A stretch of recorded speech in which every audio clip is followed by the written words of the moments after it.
Coba kau jujur padaku. Foto siapa di dompetmu?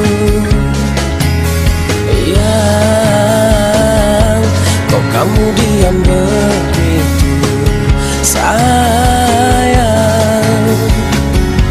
Jawab atau aku pergi sayang.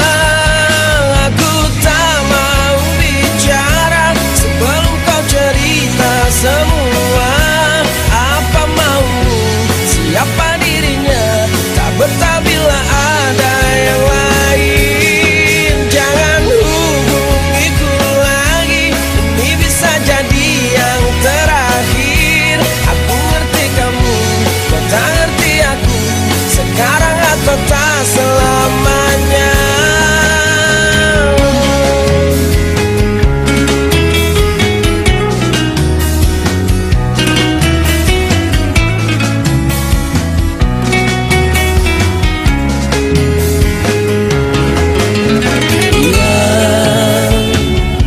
Jangan kira ku tak tahu, tak mudah kau bodohiku. Tolong dengarkanlah aku. Tapi sayang, masih pantaskah kau ku panggil sayang?